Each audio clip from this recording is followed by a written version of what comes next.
Autismo é um espectro. Não existem dois autistas iguais. Pessoas com autismo não mentem, não julgam, não fazem jogos mentais. Talvez possamos aprender alguma coisa com elas. Do lado de fora, olhando para dentro, você nunca poderá entendê-lo. Do lado de dentro, olhando para fora, você jamais conseguirá explicá-lo.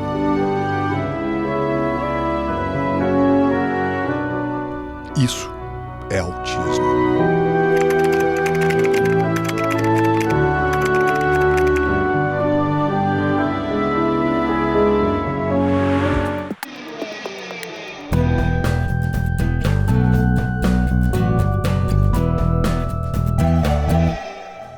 Vamos mostrar agora o drama de algumas mães que estão pedindo e esperam com grande expectativa a aprovação de um projeto em tramitação no Senado. A proposta cria os Centros de Assistência Integral ao Paciente com Autismo pelo Sistema Único de Saúde. O SUS será obrigado a atender todas as crianças. A ideia é obter diagnóstico precoce e um atendimento multiprofissional para obter melhor desenvolvimento na funcionalidade, autonomia, participação social e atenção integral às necessidades dos que têm transtorno do espectro autista. O autismo é parte do que é a criança, tá? Ele não define a criança em si.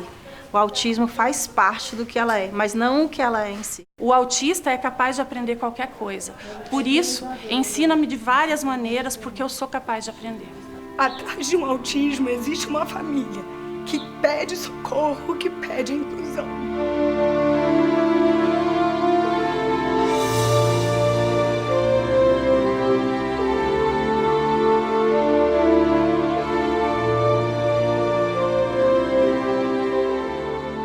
Três mães, três vidas doadas com amor e muita dedicação aos filhos que sofrem de transtorno do espectro autista.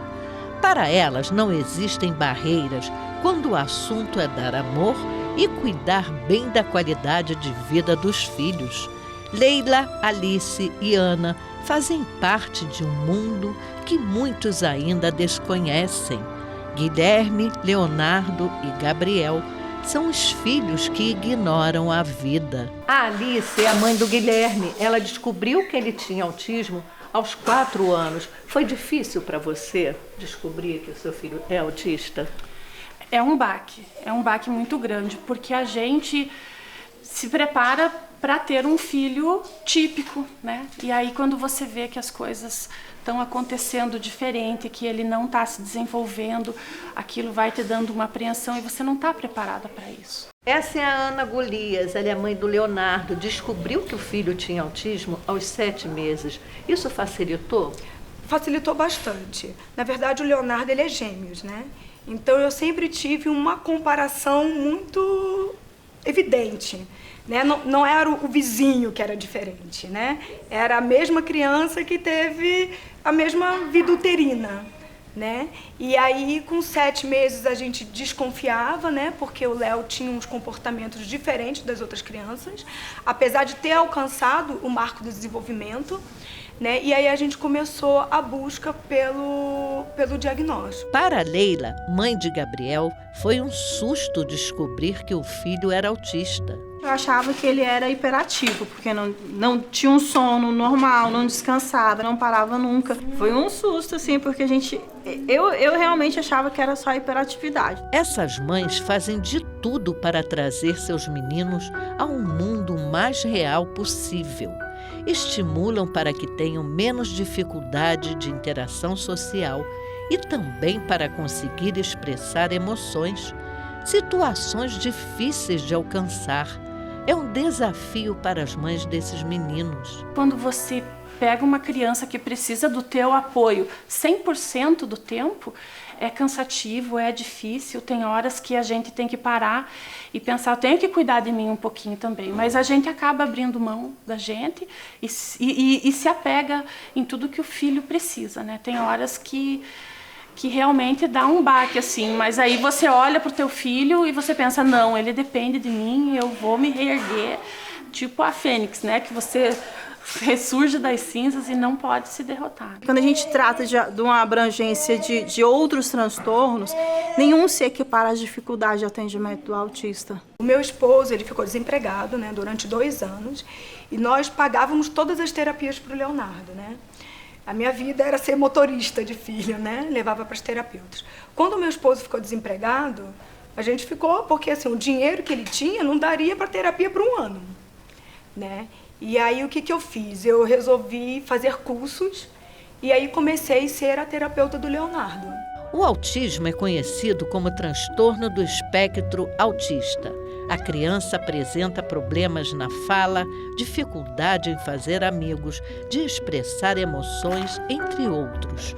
Todos precisam de uma equipe multidisciplinar para ajudar no desenvolvimento. O autista, no caso, ele tem uma intervenção multidisciplinar, né? Que entra neuropediatra, psicólogo, psicopedagogo, fonoaudiólogo, porque a gente tem todo um transtorno, é um transtorno global de desenvolvimento.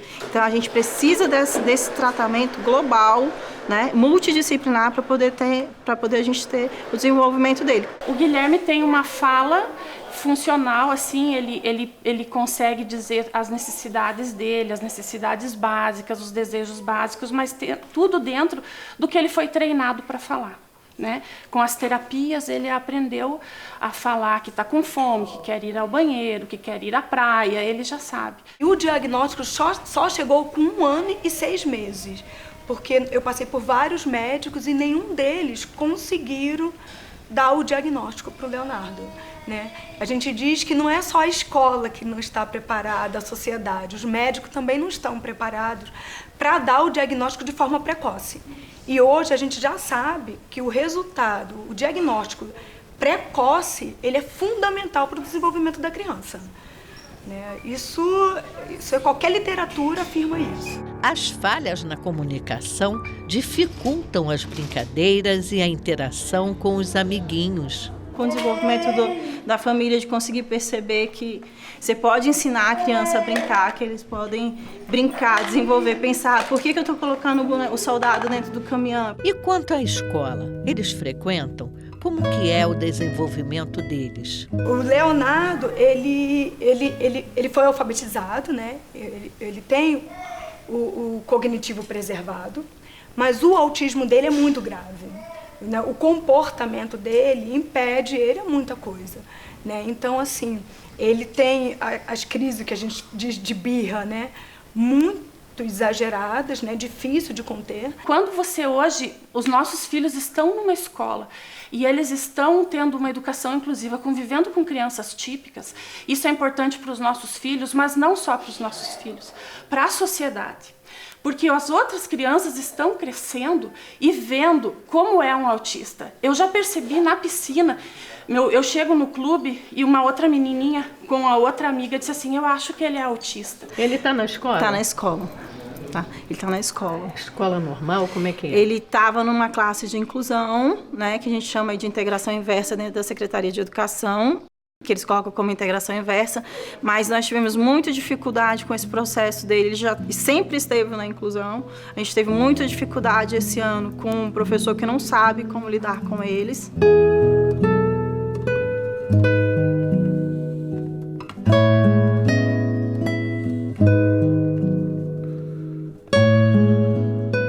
O Senado está com um projeto criando um centro específico para tratar autista, a exemplo dos CAPs. O que você acha dessa proposta? Excelente, porque os CAPs, a gente tem toda uma interação de outras pessoas com transtornos mentais, álcool e drogas, que é no caso que os autistas são atendidos nos CAPs de álcool e drogas. Ou seja, são crianças com uma vulnerabilidade enorme, que está num ambiente que está sendo tratado, indivíduos que estão fazendo tratamento para álcool e drogas, sem contar o contexto da família também, que são famílias fragilizadas nesse ambiente também, que vai estar dentro de um outro contexto que não atende às necessidades deles. Então você acha positivo? Positivo. É muito importante. Realmente eu espero que seja aprovado, porque os autistas, eles precisam de um olhar específico para eles. Porque dentro do autismo já é um diferente do outro. Nenhum é igual, né? Então nós precisamos ter políticas e profissionais preparados para trabalhar com eles. O centro de referência é ótimo. Ele é ótimo. Os governos precisam dar o centro de referência, para que as mães consigam ir para os seus filhos para um lugar e que seu filho tenha atendimento especializado, voltado. Todos aqueles terapeutas conhecem autismo. Ela não precisa explicar o que é autismo, não precisa ficar ouvindo o terapeuta falar assim: o seu filho não consegue. Como é que meu filho não consegue? Se você é responsável para fazer ele conseguir. A gente escuta isso, porque os terapeutas não são profissionalizantes nesse sentido. Então a gente precisa do centro de referência.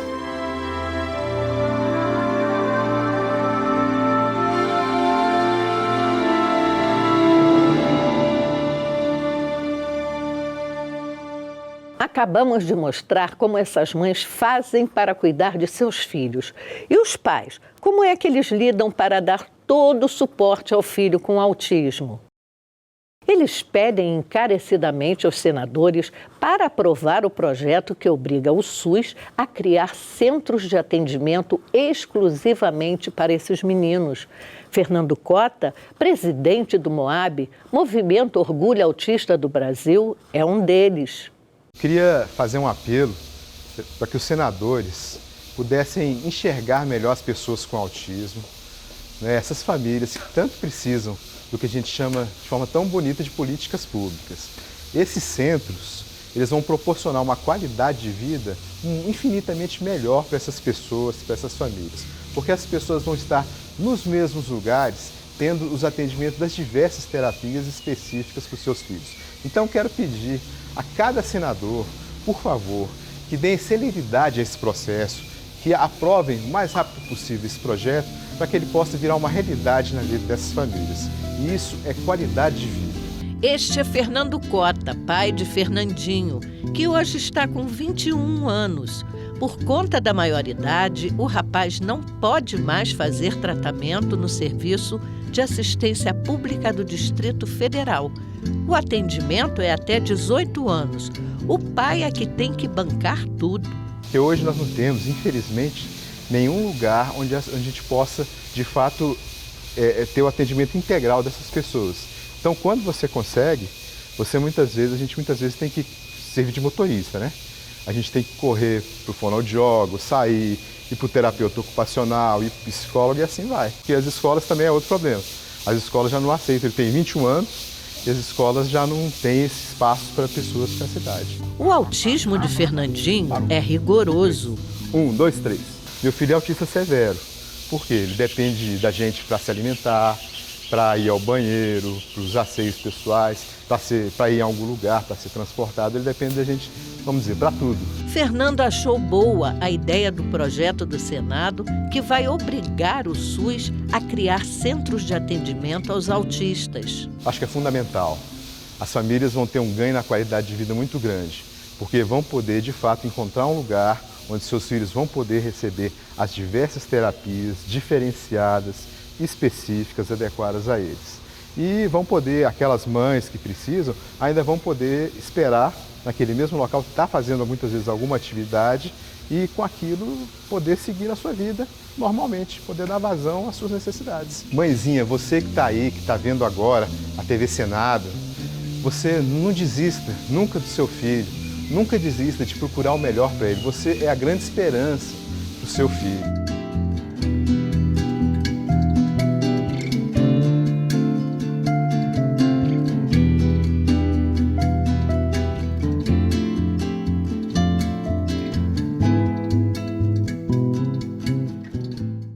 A Abraci, Associação Brasileira de Autismo, Comportamento e Intervenção, é referência no apoio e atendimento a pessoas com autismo. Uma entidade filantrópica criada e dirigida por pais de autistas. Atualmente, 46 crianças são tratadas lá. A Abraci foi criada a partir de um projeto implementado pela Universidade de Brasília. Eles trabalham com análise do comportamento aplicada, ABA, uma terapia para melhorar as chances de comunicação de crianças autistas. Esse é o Tiago, menino doce, adora beijar, abraçar e ser abraçado pelo pai. Uma das características do autismo são os movimentos repetitivos. Tiago tem nas mãos e nos pés. Ademir, o pai, descobriu que o filho era autista quando ele tinha 5 anos. Algumas diferenças do irmão, né? Ele tem um irmão mais velho, mais ou menos 1 ano e meio de diferença que eles têm. E ele demonstrava pouco contato visual, pouco contato, interesse pelo contato com a gente, então fez toda a diferença, né, pra gente descobrir e perceber que havia algo diferente com ele, né. E quem deu o diagnóstico? Quem deu o diagnóstico foi uma neuropediatra, mais ou menos 3 anos de idade, como eu disse. E de lá para cá, o que você vem fazendo para o desenvolvimento dele? Bom, a neuro ela indicou um tratamento multiprofissional. Essa envolvia profissionais como fonoaudiólogos, psicólogos, terapeutas ocupacionais, e tudo isso, todos esses profissionais, é muito difícil a gente encontrar. Tiago faz tratamento na Abraci e tem mostrado melhoria no comportamento, segundo o pai. Aqui na Abraci, com a psicóloga, esse é um tratamento já mais constante, um pouco mais de 1 ano. E, além disso, nós buscamos um fonoaudiólogo, que para ele é fundamental, já tem sido pedido há um bom tempo. Estamos em algumas filas, né, para conseguir esse profissional, mas ainda não temos. Como é que é ser pai de um autista? Ser pai de uma criança com uma condição especial, como é o meu Tiago, que tem autismo, é algo que me emociona, porque é um aprendizado muito grande, né? É desafiador. É desafiador por todas as dificuldades que enfrentamos, mas é um aprendizado muito grande também, por outro lado, porque, afinal de contas, é uma diferença enorme de tudo aquilo que a gente conhece, né? Lucinete Ferreira foi quem criou a Abraci. Ela nasceu de um projeto que foi implementado através de uma pesquisa da UNB, que ela era para atenção compartilhada e apresentação de ABA como uma terapia comportamental. A partir desse momento a gente começou a ter um grupo de mães muito grande e em 2010 nós formalizamos a Abraci com o intuito de que um dia o Estado pudesse oferecer algum tipo de provento para a gente ter essa abordagem oferecida para famílias de baixa renda. As crianças, para serem tratadas aqui, precisam de apadrinhamento. São de famílias carentes e não têm condições de pagar R$ 180 por mês. Tem hoje uma lista de 20 crianças que estão para ser atendidas, mas que as famílias não podem pagar os R$ 180. Aí a gente faz essa divulgação, a pessoa faz contato no nosso e-mail, que é a.abraci.df@gmail.com. Onde que você mora? Cruzeiro?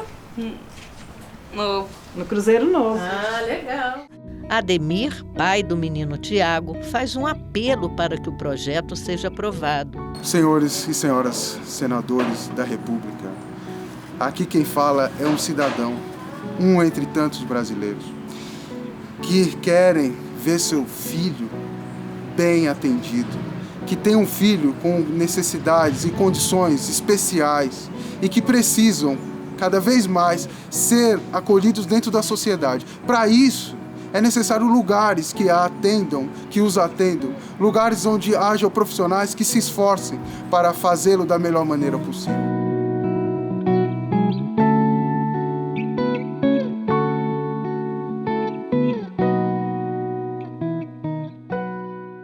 O Inclusão termina aqui. Quer participar do programa? É fácil. mande uma mensagem para inclusão@senado.leg.br. Obrigada pela audiência e até a próxima.